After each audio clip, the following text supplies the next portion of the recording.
Welcome back. One bad year can be devastating for farmers and ranchers coming off last year's drought conditions, which hadn't been as bad as they were last year since the Dust Bowl. And now facing decades high inflation, many in the industry just can't afford to have another bad year. With planting season not far off, reporter Joel Crane spoke to some farmers and ranchers about the new challenges they're facing.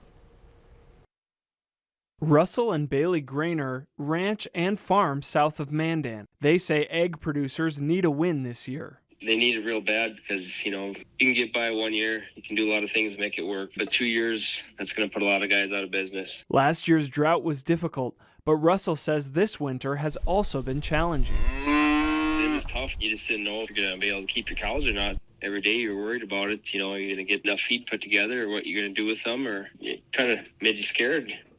Didn't know what was going to happen to them. Based on trends and predictions from climatologists, there should be more precipitation this year than 2021. The hard part is nobody really knows what weather's going to do. Mark Watney says this year will be one to watch. It's really an interesting year. We got plenty of high-price supply products.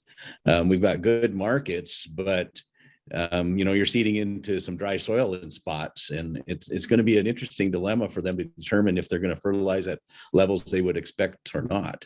State officials are concerned about the impact high energy and fertilizer prices will have on ranchers and farmers. When the cost of energy go up like they have, fertilizer goes through the roof. That really drives up their costs. So you're seeing better commodity prices, obviously, which of course is a concern from the consumer side with inflation.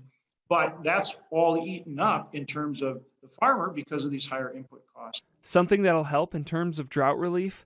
Federal funding for farmers and ranchers that comes from WIP Plus, a weather-related disaster relief program. Those payments are set to be made soon. That's Joel Crane reporting. Now, there's one bright spot going into this year's planting season. With commodity prices as high as they've ever been, farmers have a tremendous amount of potential income. Representatives from farmers' unions say high commodity prices could potentially offset all the extra costs that farmers could face this year. The 85th annual North Dakota Winter Show in Valley City had its first full day of events today. The week-long show features a rodeo, truck pulls, live music, vendors, and much more. There aren't a lot of new events this year. They say they're keeping it traditional, and people are excited. We do have some new entertainment at the rodeo. We have a trick rider, Madison McDonald, and then Austin Singley is our barrel man and clown, and he'll be doing some funny stuff.